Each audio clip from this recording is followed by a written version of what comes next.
Welcome back to another episode of the Pioneers Podcast. Today I'm joined by my co-host, my man GameArmorGame, aka K-Rob, aka Kingston Robinson, and today a very special guest in CroweGamingg. Man has been a pioneer for about a year and a half, a little over that ish, somewhere in there. But either way, if you're involved in our communities, you saw us talking the other night on my stream about a variety of topics, and I'm excited for tonight because not only do we have kind of a little bit of the same topics to talk about, but also there's just been so much that's happened in gaming and esports this week. Like we were just talking about the Splitgate announcement that was today, the Nate, Sean, and Frosty 100 Thieves drama.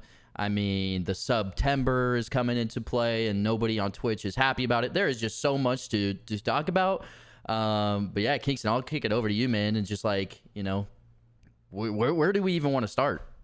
Where do we want to start? Okay, let's get the surface level things out of the way. As you said, you and Crowe talked earlier this week.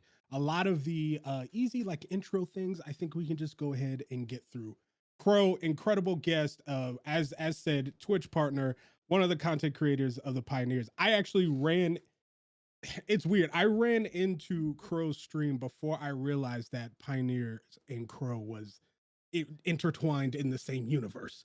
So okay. I was sitting here like, man, this dude is up early in the morning. He's got this energy. He's got this hype. I'm with it. And then like I look over and I'm like, he's a pioneer. This all makes sense. This all makes so much sense now.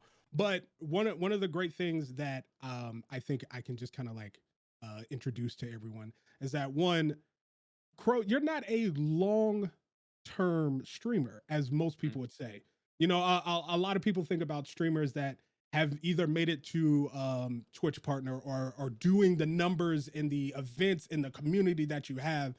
Most of them think, oh, he must have been streaming since like 2014, or he must have had a platform before this.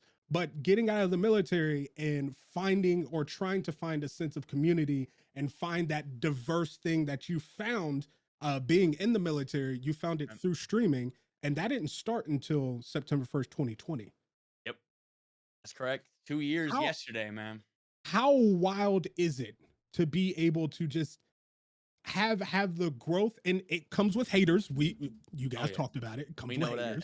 We'll talk about that. How not only satisfying, but how does it feel to kind of just straight bet on yourself for that and go right into it? And with a 2-year turnaround, you have the community, the Crowe fam that you have. Yeah, no, it's a great feeling for sure. It sometimes doesn't feel real, but like, I mean, it's cliche, right, to say this, but it's just true. Like I've had people that have been riding with me now for the past almost 2 years, right? They've been around for that long, and you just can't do it without the people surrounding you, right? Because ultimately that's what, I mean, a community can make or break a streamer. The people around you, your chat is just as much of why people come to your stream as you are. So, I mean, to have the community to, you know, catapult me forward as they've done, whether it's with subs, whether it's with, you know, them just like supporting me on Twitter or whatever, they've truly just made this possible. Between them and my at-home support with my wife, like it's possible because of that. But that and a whole lot of work in the background. But man, it feels great. It truly does feel great. And then have the Pioneers like a year and a half ago. So I was like 6 months into streaming, and then I find the Kansas City Pioneers, and it's just been perfect. It's been perfect. I couldn't have planned it any better. It's crazy, man, because to Kingston's point, man, you don't stream for 2 years and go from zero to very successful partner. And just to put things into perspective, when I say very successful partner, what was it that like, I don't even remember when it was. Maybe around this time last year when your sub count was just like, you were you broke into like the top 100, right? What did you peak at? I think it was like 82nd in the world in active subs on Twitch, which is just insane. And like to Kingston's point again, you know, when I found you during KCP's recruitment challenge of last year and started checking you out among others, like popped in your stream for the first time, and it was just infectious. Like your energy is just infectious. You give people a reason to stick around. You give people a reason to just buy into what you're doing, and it's incredible. So I knew from like the first moment I was in your stream, I was like, we got to get this guy on KCP, regardless of whether he's a recruitment challenge winner or not. We got to make it happen either now, later, doesn't matter. And not to mention, like, you're not in Kansas City, but you're close. You love repping the Midwest. You're a Chiefs fan. All that kind of ties into why you're a perfect fit for the Pioneers. And yeah, man, couldn't be more excited to have you on the show today. Hey, we just getting started. 100%. Facts. We got a lot we're gonna do, man. Oh man, it's gonna get crazy. I don't know. It's just gonna be funny to see where we all are in 2 years. You know, like 2 years from now, where the Pioneers gonna be? What are we gonna be doing? Absolutely, because recently it was July 21st, so a little over a month ago. We celebrated 3 years, and like we got our proclamation from the mayor, and we have a KCP day in Kansas City. You know, that whole thing. We made a 3-year recap video, and watching that video made me so emotional because just seeing how much things have changed from year 1 to year 2 to year 3, and like when you're in the trenches, when you're doing it every single day, you don't really realize how much time has gone past. You don't realize. You don't realize how much you've accomplished, but with something like that, a 3-year recap video, you can that has it all crammed into one place in a 9-minute video. You can look back and be like, wow, we have done a lot. We've grown a lot. And in the grand scheme of things, like you said, to some people, it might sound silly that, oh, they're 3 years in. How is this still the beginning? But when you think about how we're going to be around for 20 to 40 to 50 years from now, and we're creating something that is going to forever live on in Kansas City longer than any of us will be here, like that's why it's still just the beginning. Yeah, and it's just, we haven't truly hit that point where, I don't think yet, I think we're close, where it's like that snowball effect, right? Where like we're still building that initial, the inertia of putting that ball forward, building that ball up, and whenever it hits, it's going to hit, and it's going to hit really, really fast. And it's going to go, and it's going to get big quick. I don't think people realize how big of an impact the Pioneers have made on the Kansas City community and what we're able to do, what we have been able to do as an organization just in Kansas City alone. It's going to get crazy whenever that starts to spread. Absolutely. It's going to get really, really crazy. And I think that's a lot of why me and Nick have been like putting our heads together on the ideas and the initiatives and things like this of bringing our star players, our unknown players, or any players out to the forefront, getting their personalities, their stories, their ideals out there, so that we don't just have this overwhelming sense of people just see our logo and kind of know what it is. It's like, no, it's that brand recognition of, you can see a Pioneers logo and immediately think of 3, 4, 5 creators that you've found through their love, through their appreciate, through their support, through their, you rock their merch, you rock Pioneers merch because you know it's an extension of them, but also you believe so much in what we're doing already. And as you said, that snowball effect, I mean, I don't know about you, It's but I feel that it's coming real quick. Yeah, no, I really do think it is as well. I really, really do think it is. And what I love so much about that point you just brought up is, especially for our players, like our content creators, right? We have our own communities, and people know our personalities, right? With my community, your community, they know we're loud, we're hype, whatever. But like for players, I feel like for the most part, this happens a lot with players. Like they don't build up that person, they don't build up that community, they don't bring out their personality, and they lose it. And whenever they're done playing, they retire, they kind of fall off. Yeah. So I think that's something really, really important that organizations should do for their players, is take the time to introduce them to the organization's community, to the content creators community, and really help them build a platform. 100%. I think some of the most important initiatives that Matt and I have been working on recently is like, we want all of our pro players to be content creators as well. Like I tweeted last night that I was taking a call at 10 p.m. with Scrub from our Rocket League team because he wants to start making YouTube videos. And then what happens when they start making their own content and becoming the biggest brands in their respective esports, and then they start collabing with our content creators that live here in Kansas City, and they're all repping Pioneers at the same time, and fans of this community become fans of this community, become fans of the Pioneers, and watching all of the esports that they play in. Man. And then you just have a powerhouse of a community because every single person is putting in the work that needs to be done. And like, I want to take a second. I know we have a lot of different topics to talk about, But I want to take a second just to I don't want to undermine any one person's like piece that they put into this puzzle. Like from GameArmorGame being here for a month ish, maybe a little bit longer than that, to CroweGamingg being here for a year and a half, to somebody that we're getting ready to announce next week. Like every single piece matters just as much from top to bottom, and we couldn't get to where we're at without everybody's hard work. So yeah, just like that 3-year video just really put things into perspective for me. It was like, wow, man, everybody is as equally important, and we don't get to where we are without everybody's hard work. So 100%. Yeah, man, and I've seen it so much. Even I mean, you've been here for 3 years. What I've seen in a year and a half has been wild. So I can only imagine how you were feeling about the video. Like just seeing, you know, a year and a half, like how much it's grown. Like I think whenever I joined, it was like we were under, I don't know what we were on Twitter, but I think it was like under 10,000 or maybe 6,000 followers on Twitter or something like that. I mean, just on the Twitter growth, the team growth, I mean, winning games, winning series, winning lands, you know, it's been really, really cool to be a part of and see. And I'm very, very much looking forward to the rest of 2022 and 2023, because I think it's gonna be a banger. I love telling this story because just whenever we get on the topic of like, we've been around for 3 years, and I've been here almost since the very beginning. When I joined, we had 600 followers on Twitter. And it was like I reach out to LJ in the DMs. I'm like, yo, I'm a content creator from the area. I think it'd be cool to work together, whatever. And at the time, obviously, I'm still working at Sonic, and Calypso is as well, who's now part of KCP too. And we're at Sonic one day. Like we both worked the night shift because he was in school and I was a closing manager. So like, you know, we're getting ready to go into happy hour.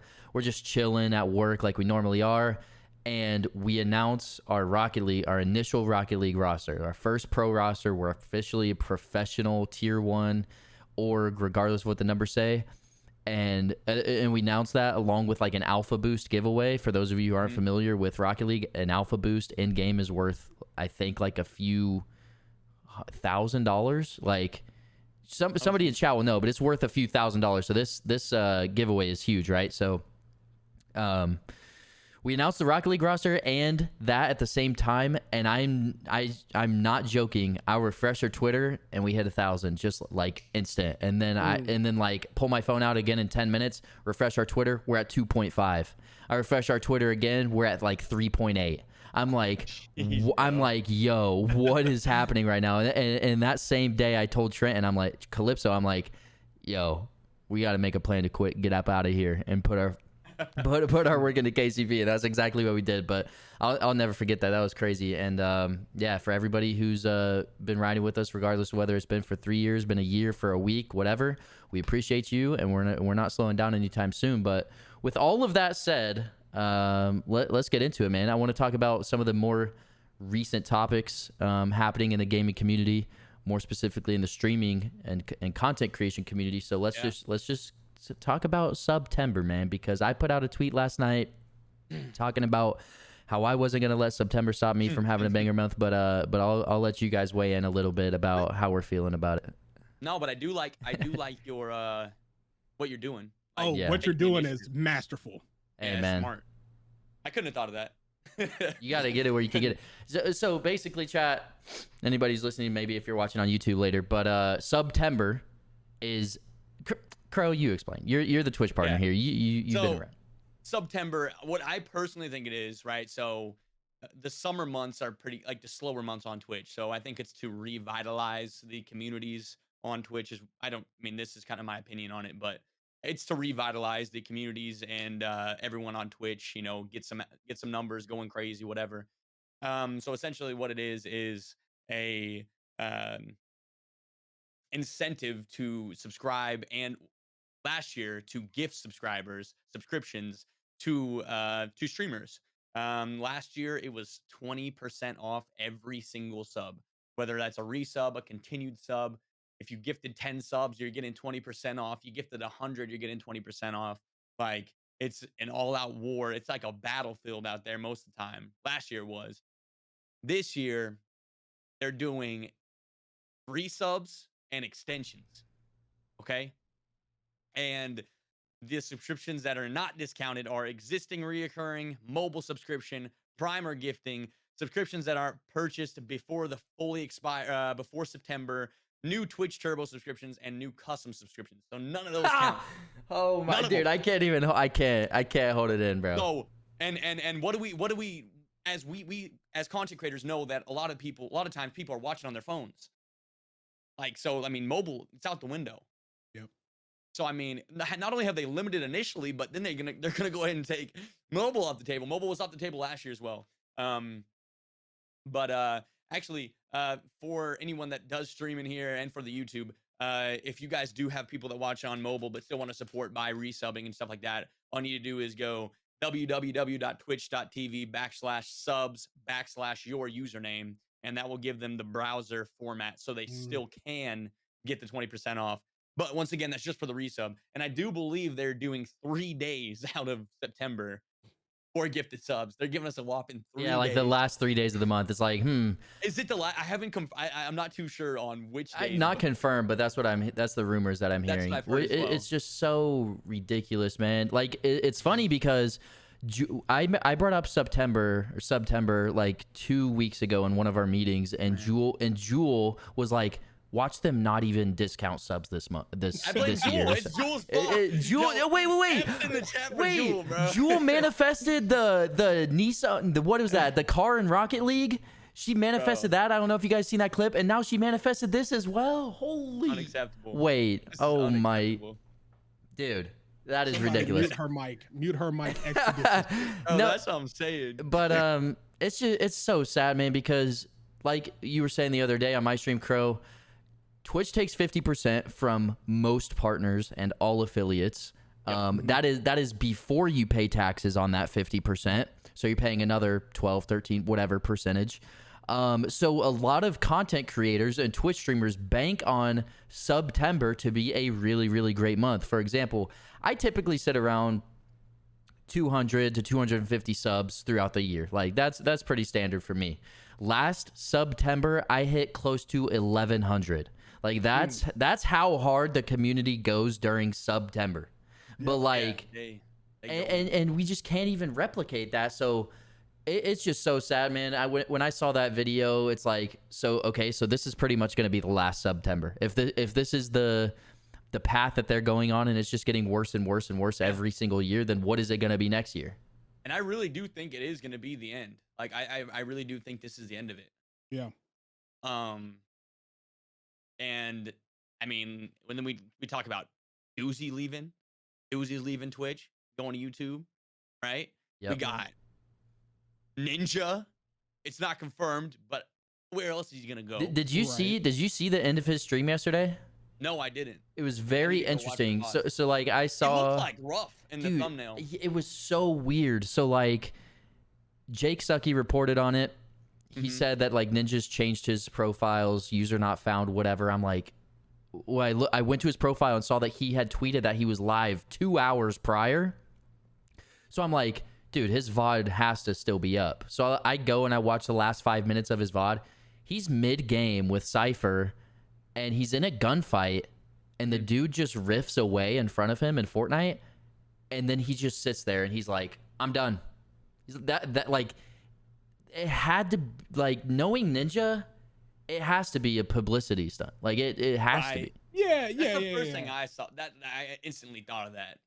Like, you just don't. Yeah. When you're doing what he's doing. Yeah. You don't just be like, all right, I'm done. Yeah. Although Pokimane took a break. It's true. But but earlier this year she got paid from Twitch. Yeah, that is true. Her and Nick got paid at the beginning of this year. I know Nick got 10 million a year for 3 years. I don't know what Pokimane got, but that's what Nick got. So Swag's leaving. It's looking like Ninja's leaving. Courage is gone. Valkyrie's gone. Lupo's gone. Nick A30, Tim the Tapman. I was about to say, this is a year from like this week or so that Tim left.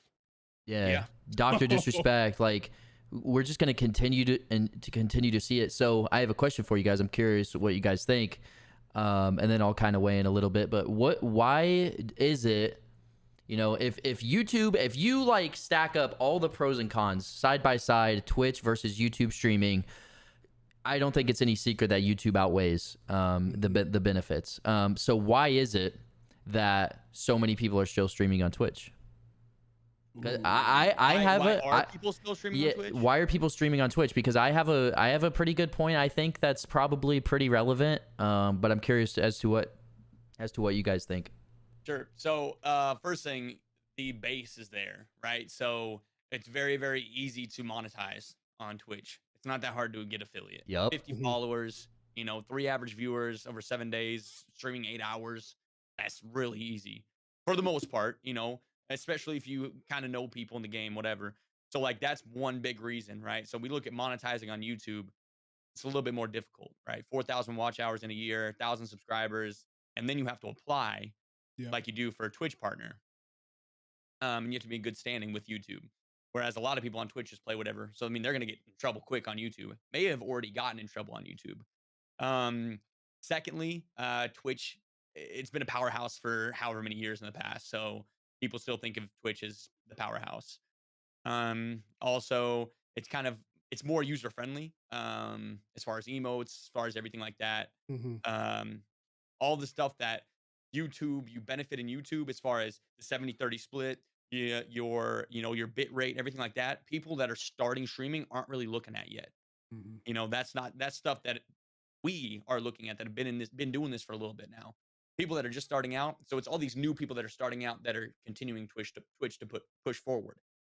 It's my kind of what I'm looking at it as. I agree. Good.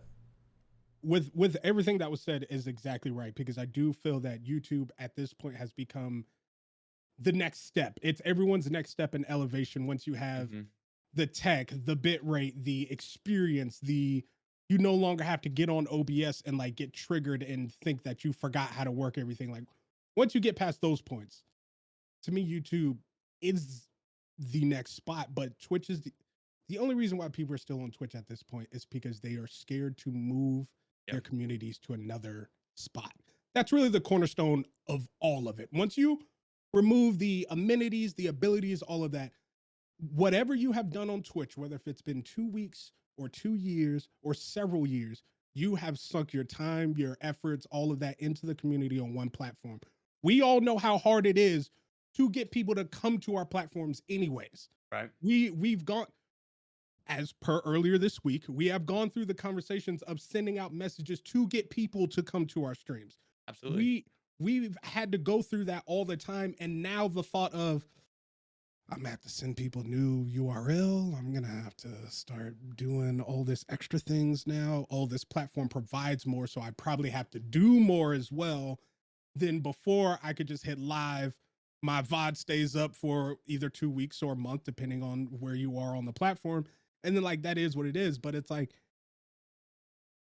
a lot of people don't like moving from where they're comfortable. And a lot of people have found themselves comfortable in the community that has built. So even with Twitch being a forest fire around them, they're like, at least I got my spot. And right now my spot's a little good. So I think that's the biggest reason why a lot of people are staying on Twitch. And it's not a bad reason, because I believe it's a very valid one. But I think it's the biggest one so far. I agree with everything that you guys just said. The big ones for me, there's a couple. Like Crowe mentioned, the barrier to monetization on Twitch is very, very way easier than it is on YouTube. Like YouTube would take a couple years, and it's an application, right? It's not guaranteed. Twitch affiliate, there is no application. It's like once you do X, Y, and Z, you can start earning money. It's that simple.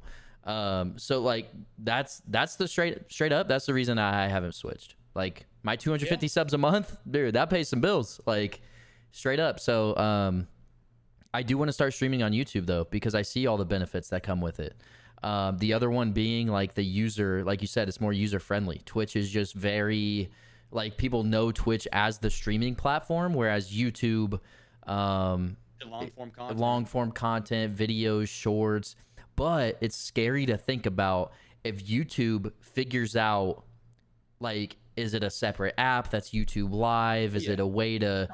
Yeah. When something like that happens, and you can filter and only get live stream results, or you can only get shorts results, whatever it is that you're looking for, then that's scary. Not only for Twitch, because then you have short form, long form, live streams, and you can post on YouTube, which isn't very common, but you can, all in the same spot. The Mecca. That is it. Like, that's it. Like, yeah, shorts have been on the rise over TikTok recently. YouTube is creating a monopoly for content creators. Look how many people are active on YouTube, man. Yeah. It's bizarre. I mean, I remember, I don't remember if it was exactly when I read the first article that I found, but I remember letting a lot of people know, especially other creators, the second that I saw the $500 million investment that YouTube was making just to shorts, in its software, in its algorithm, and the people that are going to be working on it, in styling it in a way that it would complement the creator by somebody seeing a short. There's a subscribe button right there. There's a way to get straight to their channel. And if the person uses the short correctly, right in their description is going to be a link to the long form video. Everything is right there. There's no multi-app changing. You don't have to go to someone's bio on another platform to go to another third-party website to click another link to get to something else. And I think that's another thing that Twitch has been struggling with, in the fact that a lot of people don't have Twitch on their phones unless you're in this part of the community or this part of the genre of entertainment. Yeah. So if we ask any of, especially friends, family members, anything like that, we have to ask them, hey, download Twitch, or hey, make a profile, or hey, do that. Yeah, it's what's Twitch? YouTube comes on every phone. It comes on every smart TV. It comes on every Roku, anything, to where you could just be like, hey, type my name into the search bar. 2 billion Everything's there. Active monthly users. Yeah, compared to the monthly active user on Twitch is insane. Like 2 billion. Like Kingston said, when you're talking to your friends, when you're talking to your freaking family members, it's simply type my name in instead of download an app, make an account, link your other accounts. Like, it's just a no-brainer, man. Yeah, 100%. I mean, for these big guys, it's money taken in there now. You know, they're getting these deals. I don't know Tim's for sure, but I guarantee you that man got paid whenever they brought him over there. Oh yeah. And we're not even talking about that, because when you look at 70-30, right? That's 70-30 for anybody. So they're probably getting better splits than 70-30. Mm-hmm. They're probably getting like, I mean, I hate to dare I say 90-10. Imagine. And plus, you get to set your own membership rates. Yeah. So even that's even lit. with that split, even with that split, I know a lot of creators that have like $1.99 as their membership rate, but they offer so many other things as far as different tiers or merch. Like if you get the $1.99, you get a 10% off code to your next merch purchase, and you can take those kind of benefits when you know it's coming from somewhere else, and you know your long form videos are also curating that as well. But here's the thing: is Twitch isn't gonna die. No. Here's the thing: like, it's not gonna fall off the face of the earth. I mean, Twitch is already fighting. They're already fighting. Like, you look at the ad incentive program. Yeah. This is their first step of fighting back to YouTube. Yeah. Yeah. You know, because that's why a lot of the reason why people do go to YouTube is for the ads. They make money on ads. They make good money on ads. I got my first offer and it was like, what? I can make this on Twitch with ads? Because I was getting like $20, $30 a month. Yeah. And then you're getting money you can pay bills with. I mean, there was a thing going around on Twitter where someone was getting $20,000. Bro, I saw that. They ran like 3 minutes of ads in there. Yeah. Yeah. 3 minutes of ads per hour, which still means 57 minutes of content per hour. And their ad incentive, I can't remember who it was, but it was like $26,000 for the month if they do that. Bro, I mean, we're talking like that's what the average median like income is per year, person. bro. Per year. Like, that is crazy. What are we talking about? The thing about it is that with Twitch, unfortunately, those kind of things are so fleeting because you need the traction to be there. Like, that's a projected number off of the traffic that you're doing right now. Yeah. So, but we all know with Twitch, it takes a moment. And then it's like, my viewer count is halved. Yeah. Or now I'm sitting here and it's like, I'm 2 hours in the stream. And usually, you know, my numbers are like double or quadruple. Like that just happens. But, you know, over on YouTube, you can take the L on a live count. If you know, 2 weeks ago, you dropped a banger of a video and it's still 100,000 views rolling. Like one dude that I've never really watched a lot of his content, but I respect him as a businessman, Mr. Beast. Mm-hmm. There was one video that I saw of his that really changed a lot of my perspective of him. And he was like, a lot of people, you know, you make their content, they make their channels. Now it's getting very popular to have multiple channels for different assets. You know, you have a shorts channel, you have a long form channel, but he has a channel in several different languages of the same exact content, and he hires voice actors to do them in different languages. So he has a Mr. Beast Spanish, he has a Mr. Beast, all of that. And of course, what does that do? That puts your brain recognition in every language, in every country, and you're getting monetized on all those. I saw a wall of all of his YouTube plaques, and it was just like, bro, I saw that. Just going. I saw that. I was wondering how he had so many, but it's because of the different languages. Mm-hmm. Yeah, bro. I was like, dude, because they you know, like I get he has 1 million, 10 million, 50 million, 100 million, but like, how do you have? Because that picture had like 20 or whatever, right? But it's per channel. Yeah, per channel. So like, and he had the like, what are the diamond ones that I've only seen like 3 people even have. Yeah. He has like 5 of them. Yeah. Bro, it's just ridiculous. Bro, I mean, like me and Nick talked about it whenever we had our thing earlier this week. Yep. And Mr. Beast was sitting down and talking, and he pretty much said, I saw YouTube and I wanted to like master it. So every single day for however long, I can't remember exactly what it was, they sat down from 8 o'clock in the morning till 10 o'clock at night with a group of however many people. They figured out what thumbnails work, what camera angles work, what works, how to keep people in your videos, how to do this, how to do that, how to do that. Every single person in that group, he said, has over 1 million subscribers now. Every single person. It's just about the willingness to succeed. 100%. I mean, Mr. Beast is like an ordinary guy, but he set his mind to something. You know, I mean, he is an ordinary. He's an average Joe. Like, he doesn't live in some crazy freaking house. He just wanted to succeed. He had an undying passion to be successful on YouTube. And is he now successful on YouTube? Yeah, he's killing it, bro. I'd say so. The man's wild. So speaking of undying passion, I have to bring this up. You, sir, just experienced, you know, just some time ago, a 70-hour subathon. Yeah. I personally have not done anything past maybe 6 hours unless I was intoxicated and don't remember. Those quarantine streams were crazy. Baby. Those quarantine streams were crazy. But to be on stream, and what was so crazy about it is that I had you up on this screen probably 85 to 90% of the time. So anytime I felt like I was coming down and checking on like a family member, when I would come down and be like, all right, what? You still good? Okay, cool. What was that like? One, to have a community to propel you for that long, but also mentally, physically, how was it to go through that? Yeah, so over the entire 70 hours, I got like 6 hours of sleep. So I did one back in January that was 108 hours. But I got more sleep on that one. So this one was like crazy because like towards the end of my stream, bro, I felt like I was going wild. Like I felt like I was going crazy, bro. Like I was like I don't know, man. Like I felt like I was going crazy because I didn't sleep. Like the first night, I fell asleep at like the 22-hour mark. I got 2 hours of sleep. Woke up at the 24-hour mark. And the second night, I got like 3 hours. So actually like 5 hours of sleep is what I got. And like at the end, I felt like I was going nuts. Obviously, the people that were propelling it, they loved it because I saw the reaction. Success on anything. Right. I saw the reaction. There was 14 seconds left, and I could see your face slightly lightening up and thinking someone that, drops 100, bro. It's like, oh, we're done.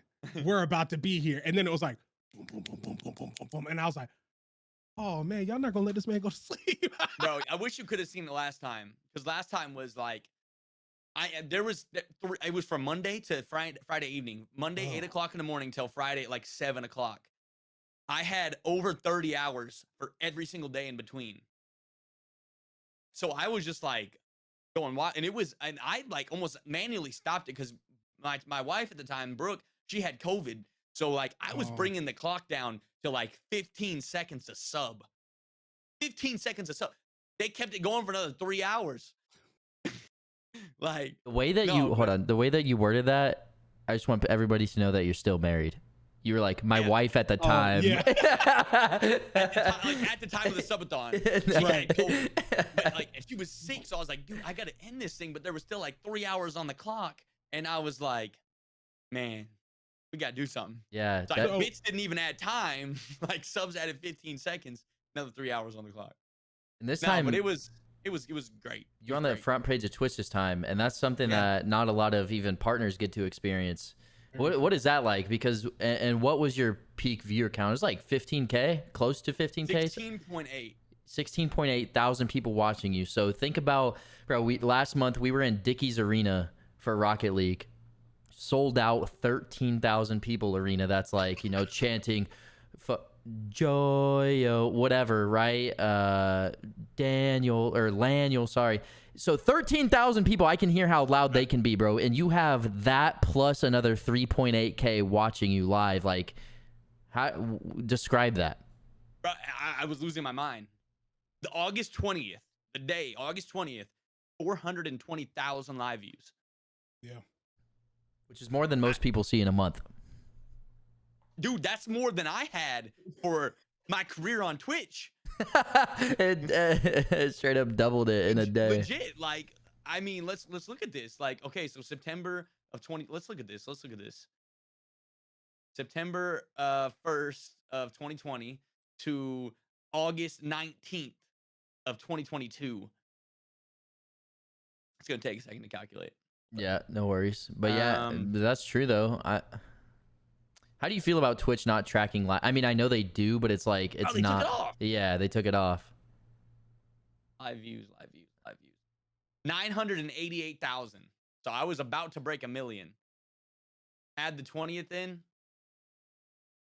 That's so crazy, bro. I was about to say 1.43 million. Yeah, you did almost half that in a day. So like right now, currently, we're sitting at 1.46 million live views. But that day alone was 442,000. Yeah. So if so like it was nuts, man. Like I was like, and you know, because I was on the front page my first subathon too, and I kind of just like sat there. I had like 1,200 people in there. I was like I didn't know what was going on because it was like going crazy, and I was like, I don't know what to do. So I like, as soon as it started happening this time, I was like, bro, last time I sat there and it didn't do anything. So I like turned up like I usually did, like I usually do on stream. And that's when it just went, it was like 4K, 5K, 6K, 7K, 12K, 16. They're like, we're at 16.8. I'm like, bro, what? But that shows the growth between like mentally and of course how comfortable you are in your zone. Yeah. I try to express this so much to other creators, but it's like the more comfortable you can be, the more of an extension of your actual personality you can get out there. As you said before, you were like, wait, I'm on the front page of what? And like you just kind of chilling, bro. Like, but I was then, like shook. But then you learn from that, you grew from that, and then it was like, hey, I'm on the front page. Let's show up. Let's show them who I am. Exactly. And you get the result of that. That's why a lot of people, when they're just like, I don't know when people find me, why they leave. We hear about bounce rate and all that stuff all the time. And it's like, no, literally every second after an ad, if you're watching on Twitch, every second after that ad, you get a chance to prove to whoever decided to click your link or run by your page, this is who I am, and this is why you should keep watching me for this entire time. And a lot of people don't think that trigger comes that fast, but it does. Dude. And it's the same thing. It's like an elevator pitch. You always got to be ready. You never know. I mean, you could have freaking Nick Merckx raid you. Bro, explain that. Hold on. Facts. Explain elevator pitch, because I know, I guarantee there's somebody in the chat that will benefit from that doesn't know what that is. Yeah. So, I mean, essentially on a business aspect, you have to tell them who you are, what you do, and why you do it. When you're in an elevator. So you got like 60 seconds. Yeah, like that's the concept 20, of it. Seconds, yeah. But here on Twitch, you got a little bit, I mean, it's kind of the same time frame, but you don't, I don't recommend necessarily, I mean, tell who you are, whatever, but more than anything, show your energy if you got any. Yeah. Because at the end of the day, that's what something that people will not forget. People forget words every single day, but people do not forget environments. So That's if they get facts. put into an environment and they're loving it and it's crazy and they get goosebumps and they're just hanging out and having a good time, they'll come back, and they'll stick around for a little bit longer too. 100%. I just wanted to say, so I wanted you to clarify that for the people that might not have known, absolutely. But also I wanted to touch on, I love the point that you made about, you know, last time you were on the front page, it had about 1,200 people. You sat there, didn't really do anything special, and it stayed that way. This time you saw that same opportunity, brought the hype, because I have made this might be somewhat of an unpopular opinion, but like, there is so much content with people worried about algorithms. Bro, it's like, stop worrying about the algorithm and put that effort into your content, and you will see the results, bro. Because like, part of the reason that it took me so long to like start streaming on, or not, sorry, start like posting regularly on TikTok and whatnot, I just heard so much about like, oh, the algorithm controls who they push out and who they don't, and X, Y, and that's Z. cap, dude.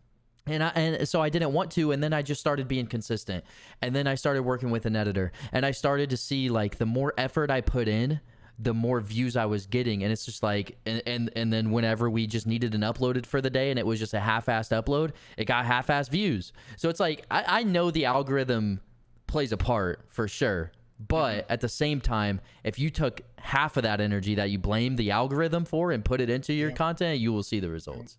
And that's so living proof. You saying that with the stream is living proof of that. And that's just one example. Like, I was like stuck, you know? And it's the same thing with your content. If you're stuck with your content, you're going to get stuck results. You're not going to get anything. 100%. It's anytime you divert your energy to things that aren't what you're looking for. Like, I was one of those people for a minute.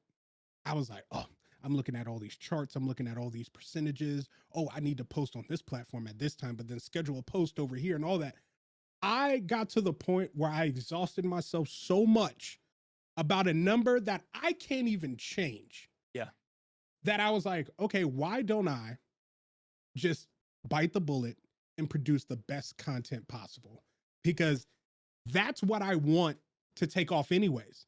If I'm putting out content to catch an algorithm, I'm letting them, I'm working for them.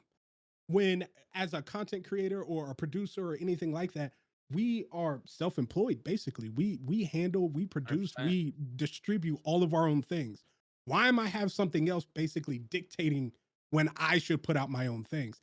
I started my YouTube drops now. I drop my YouTube videos at 3:00 in the morning. Bruh. Yeah. That is crazy.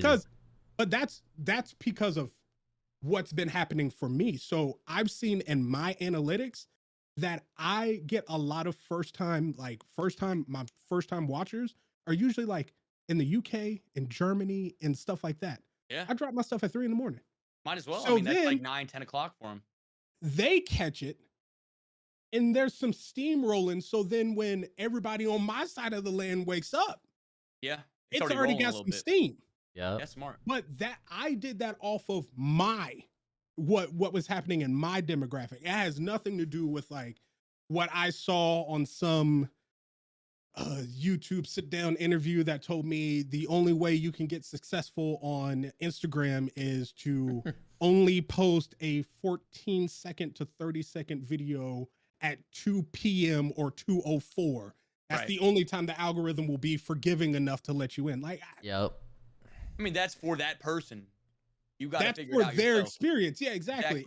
If I run around telling everybody, yo, drop your videos at 3 a.m, there's going to be some heated content creators out there that are like what? Because that's the audience you've already built. Right. You know, and that's another thing is like so many people take advice from anybody, but at the end of the day, you could stream Warzone and this other person can be like strictly just chatting or Dead by Daylight, and like it's just not the same. Yeah, I mean, I think there are obviously some tips and tricks that are applicable to most people, but still, like, everybody's situation is different. Everybody's content is different. Everybody, like, you just have to figure out what works for you. And it all comes back to control what you can control and don't worry about what you can't. Like, ultimately, at the end of the day, you know, you can't control how many views a video is going to get, but you can make sure it's the best piece of content you've ever put out and set yourself up for success, and then you'll reap the benefits of that. So, yeah, man, 100%. Truth. Because you don't want to get stuck in a situation where you put out that one half-assed video that you think is just gonna do okay, and that's the one that blows up. Because then it's like, oh, now since there's thumb downs on YouTube Shorts and stuff like that, it's like, oh, now I'm one of those guys that put out a half put together project, and everyone's written me off now because that's the one that blew up. Take the time to make the best extension of you and your content possible and put that out there. And guess what? If it gets 20 views, that's 20 people that didn't watch your content. Enjoy that and know that you have something to build off of. Right. For sure. How often do you guys use a dislike button? I don't use it personally. On what platform? On YouTube.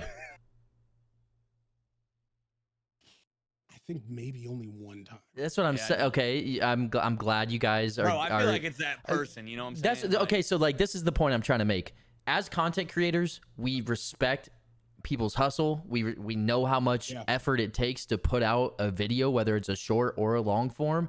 And we just straight up just don't dislike content simply on the fact that we know how much hustle it takes. So we just keep scrolling, right?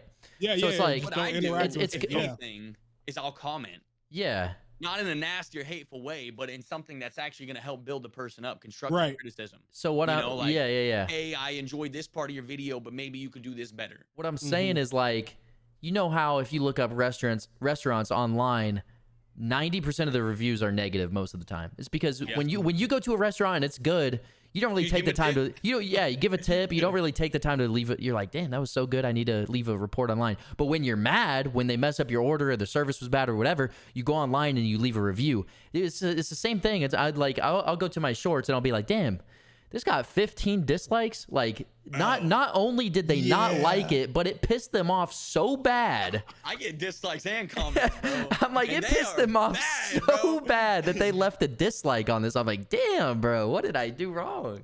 People just be crazy, man. I got this one comment that was like, I don't remember word for word, but he's straight up like, this is probably the worst YouTube short I have ever seen. He's like, he's like, there's no effort. This is embarrassing. I'm like, wow. I'm like, dude, I hope this guy finds peace in his life. I just say thank you for the interaction. Yeah, bro, literally. Thank you. Thank you for the impression. See, W impression. The only time I've ever I haven't run into that yet. To where someone only is just shorts. Only shorts. But what I get, this is also before I got my haircut. I always get called Craig Robinson in very different ways. Like, they'll just pull either different movies or different commercials that he's been in. They're like, oh, that's the dude from the Pizza Hut commercial. It'd be like, is this Hot Tub Time Machine again? It's like always. I'm like, I'm glad I got my haircut now, because everyone's gonna be like, oh yeah, that's the dude that wrestled. I'm probably not gonna say anything wild to him. I usually get like, I don't know. I actually don't mind this one, but sometimes they say Cooper Kupp, but then they'll say, "Oh, he's a dog." Yeah, and then I'll say, "I'll take Cooper Kupp," but then I'll get like wish Logan Paul or something. I'm like, oh man, bro, my hair used to be a little bit lighter, and I didn't have my nose pierced, and people would say Mr. Beast, like. Hey, that's a W, bro. I mean, yeah. I'm like, hell yeah. You know, you guys know, like, if you Google Mr. Beast, it's the picture of him with like his arms crossed and a red hoodie. Like, I want to recreate that and like make like whether it's a Halloween costume or whatever. But oh yeah, dude, do it. That is hilarious. But yeah, man, great conversations today, guys. Yeah, been flowing, man. We got a little bit of time left. Anything like we could take some questions from chat. You guys got anything else we want to talk about? I think we did a decent job of staying on topic for the most part. I did want to get that part out about the haters in my comment section. You can't use repeat answers. If you had to give 3 key tips to a content creator, no matter the size, what would it be? Wait, we each have to give 3, so we have to give 9? Oh, I'm locked. Let's do it. Without repeating? Can I go first? Because you guys probably got an arsenal, and I probably got the basic ones. You guys can go first. All right, Crowe said, hey, I got this. Don't worry. I will say, I gotta write them down so I don't forget which ones you guys. I will say, be consistent, be unique, and utilize the necessary platforms for your brand. Don't just focus on one platform. Be consistent, be unique, utilize the proper platforms. Those are my 3. Good luck to you guys. Those are good ones, right? Stop overspending because it's not necessary. Don't need the best equipment in the room. Ask for help because refusing to not utilize any information is, to me, just ridiculous, especially when there's a YouTube tutorial for everything. Yeah, that really is. And the third one, don't stop talking. Just don't do it. Too. Just don't stop talking. That's gonna be hard, man. I don't care if you sit down and you tell people about your lunch that you had for 30 minutes. Yeah. Just keep talking. That's facts. Okay. So we got consistency, being unique, use your platforms for you. Don't overspend. You don't need to get the best equipment. Ask for help and don't stop talking. Damn, let's hear it. Let's hear it from the man himself. Yeah. So check this They're out. now here at the main event. These are gonna get more like complex than just like simple ones. They gotta be for sure. So as you're someone that like is on Twitch, right? So this is gonna be a complex one. So if you're a Warzone streamer, it could really go for anybody. If you're a Warzone streamer, if you play Apex, if you play Rocket League, whatever, go to some of the most successful people, not the top, not the bottom. Go in the middle, go to a little bit upper echelon and learn. Like take 30 minutes, don't say anything, but just digest everything they're doing. To digest everything, how they're interacting, digest how their stream works, their overlays, their alerts, their commands, digest absolutely everything. This is the first thing I did when I got to Twitch. I went to Warzone streamers and I went to someone that was averaging probably like 45, 50, someone that hasn't made it yet, that hasn't hit partner, but is on the way and is on the path and is probably going to get it. You go there and you freaking learn. Because if you take the time to learn, you will quickly be able to adapt and you'll see some success. Like that is one really, really big thing. Okay. Second one, this is for everyone, but it could be kind of like later in the game. Get in a freaking organization. Get in an esports organization. For me, that's the Kansas City Pioneers. For Game, it's Kansas City Pioneers. For Nick, it's the Pioneers. Maybe it's not the Pioneers for you. But an organization is not only going to build you connections, but it's going to build you friendships. It's going to help with your viewership a little bit. And the biggest thing that you're going to get is you're going to meet people. And that's what you want to do in this industry is you want to meet people. You want to build connections and you're going to expand your brand by doing so. So get in an organization. I was 6 months in whenever I got in the Pioneers. It can be done. Go learn. And I would say the last thing is to understand that content is not it at the end of the day. It's not the only thing. Yes, it does absolutely help. But at the end of the day, being a person and being personable and being able to have conversations with the people that are giving you their time, something they'll never get back, is something that's going to help you win at the end of the day. Being able to talk to every single person like they are a person and not a number is huge and will help you and your brand, help you and your community, and help you grow. Boom. Mic drop. Show's over. Go home. No, I'm just kidding. Hey, great question. Great question. I'm glad I'm glad we each had to give 3 different ones because that really pushed us to think a little bit about the more than just the basic stuff. But I think that was all facts, man. Like you don't have to have the nicest equipment to stream. Anybody can start up. You know, learn from. Oh, I wanted to ask you. Do you still keep up with that like first initial streamer that you went to that was close to partner? Do they still stream? Have they made some progress? Do you not know? So it wasn't just one, and that's the thing, right? Like, so everyone's doing different things. Some of them I don't really remember, to be honest with you. Some of them have blown up, and then some of them are people that we already know, like NickRich, Tim the Tabman, Stone Mountain, like these big names that we already know. Those are the first ones I went to, and then at that point, I realized that they're not doing anything crazy special right now in their career. No, they're doing something that anyone could do, but that's not dogging on them at all. They've already done all the hard work. Like they've already put in the time. So they made it to the top of the stairway. And if they want to go to the second floor, the third floor, the fifth floor, whatever, they can go on the way, but it's all the people in between. And I'm sure a lot of them, Nick, have already quit streaming or, Yeah. moved on to a different platform. So I couldn't really tell you specific people or anything like that because it's been so long and you see so many Yeah, faces and everything like for that. But sure. I would say most of them are probably done with Twitch, man. Yeah, Like, for sure. just how crazy it is. Yeah. Well, there is one question in the chat. Oh, sorry if I missed it. I think it would be hilarious if we didn't answer it, but I think we should because I think it's super important. Go for it. What is it? Yeah. Okay. So basically, it's how do you guys balance engaging with chat while playing certain games that require constant focus? I feel like getting tunnel vision sometimes, and I'm trying to work on that. And I'm wondering, what is your guys' strategy? It would be funny if we didn't read it because yeah, I get what you're saying.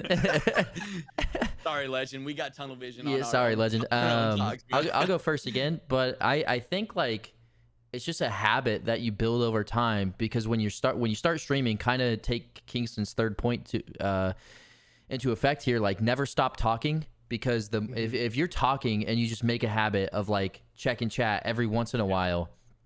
Maybe you have it set up to where you can see the chat move out of the corner of your eye, so you know to look over and read it every once in a while. It just becomes a habit that you build over time and get used to. I think, yeah, because like pretty much from what I remember seeing, when I'm a brand new affiliate interacting with other new affiliates, like none of us did a great job of interacting with chat off rip. We were gamers, so we gamed. We weren't streamers yet, so we didn't really know. But what I like to do besides, just because like a big part of my stream is playing ranked play, whether it's COD, whether it's Rocket League, I'm a competitor, so I like playing ranked. So obviously that requires a lot of attention. What I like to do is at the start of my stream before I get into any games for 20 or 30 minutes, I'll do some just chatting. Even if it's just a couple people there at the beginning of the stream, I'll talk to them. And so that way, I'm not just going straight into the game and they're trying to talk to me and tell me about their day and I miss it off rip. So, I'll start with some just chatting. And then also in between games, I'll also do that. Like I'll go full screen, talk to chat, not just queue after queue after queue. So, yeah, just engage with chat, beginning a stream, in between games, take your time. And then obviously try to when you can in games, but also, yeah, it's hard not to stay focused on the game sometimes, for sure. I'm a little different, only because when I started streaming, most of my career before streaming was on a microphone. So I got very used to being on the microphone through professional wrestling, through doing shows, due to singing or whatever it may be. I am very comfortable on the microphone. So when I started my community, it was the community first, game second. Right. Because I, at no point, as much as I love games and as much as my dad taught me games very young and things like that, I was never like, I'm going to pour my hours into this to compete or go pro or anything like that. That's always been an entertainment and I don't want to say escape because I'm very much still tangible in my life, but it was an enjoyable factor for me. So I always would sacrifice a life and dying in a game to interact, whether if it was 2 viewers or 2,000 viewers in my chat to talk about that. There's been times where I've roamed around in game to like turn around and just look at chat and be like, yeah, so blah, blah, blah, this and that. But that's just what I've curated with what I've been comfortable with. I know that I'm comfortable with being on a microphone. So it's very easy for me to talk about nothing very well and people somehow are entertained by it. Like even right now, for some reason, people are caring about what I'm talking about. And I'm not talking about anything but things we all know because we all know this. Yeah. Right. If you're an entertainer, you can get away with Tim the Tatman is not the greatest gamer at all. Probably one of the worst. He actually... Yeah, I mean, he hear that, Tim? he dropped a handoff when him and Nick did the UFC challenge. He was handed the dub in that and fell like he's not the best gamer, but what he is, he's very funny. He is himself and he is very entertaining. And when you can bottle that and put it up, you don't have to be the best COD, CS:GO, Fall Guys, Fortnite. You don't have to be the best player in that. You can be good. But as long as you're entertaining, you will have people that follow you forever. And sometimes that one chat message can turn into a 60-month subscriber in one interaction. It happens that quick. Just asking somebody how their day is. Yeah. Like, you know, but I think I'm a mixture of both of you guys, like a little Absolutely. bit, you know? So like, I love to freaking lock it in and, you know, get the dub. And I love to, take the time to talk to everybody. So what I would recommend for you, Legend, is just really to be transparent and communicate with people. Just be like, hey guys, I'm gonna lock it in right here. I'm gonna lock it in. You know, let them know what you're trying to do, so they don't know they don't think you're ignoring them. Um, Also, if I've seen this, I've never put this on my chat, but I've seen this on some people's chats, and it's not a terrible idea, but at the same time could like kind of mess with you. But it's actually like a noise whenever someone chats. It's like ding, it like dings a little bit. You can change the volume of it. I've seen that. You know, so if you guys don't have a super fast chat, like you don't want to go off ding ding ding ding, but like once every 10, 20 seconds, it could be good. If you're getting locked in, you could set that and you can, you know, have it accessible where you can disable it as well quickly, like with your like at the stream deck or something like that. I think that could be beneficial for you if you guys don't have really fast chats. But I would say ultimately just being transparent, and what Nick said as well is very valid, is just take the time to talk to people at the beginning of your stream, in between your games, and at the end of your stream before you do raid out. 100%. We'll take one last question, and then Kingston and I have somewhere to be, so we'll wrap it up. But as a content creator, this is from I'm Just Jess. As a content creator and streamer that has a disability, how can that person create content that is difficult for them to be who they are as a person with a disability, such as autism, etc.? Jess, what I will say is that there's two things that come to my mind. There's only one I'm Just Jess in the entire world. Like, you are you, and nobody else can replicate the things that you do, the thoughts that you have, the content that you make. It is unique to you. The other thing that I will say is there is an audience for everything. Like, for most of us in the Pioneers community, it's gaming for the most part, but we do have some fitness content planned. Kingston is a professional wrestler. There are audiences, like Kingston said earlier, you can find any kind of content on YouTube. You can find how to anything. You can be passionate about selling mattresses, and people are going to watch that because they want to find the best. Like, literally anything that you want to create, Jess, you can do. And you just have to apply yourself. And the people that come by your stream or your YouTube video or whatever it is, and they tell that you're putting your all into it, they're going to recognize that, and they'll stick around, and they'll enjoy the content that you create. True facts. My answer is super easy on this. Just be you. Yeah. That's it. Just be you. It's the same for when people want to do different games and they don't want to be tied into the same game, or people that may have had a trending following off of one certain thing that they did and they want to do something different. Be you. There is an audience. There is someone that's going to be receptive. There is a demographic for you, and you could be the representation of that demographic as long as you stay consistent and stay as true to you as possible.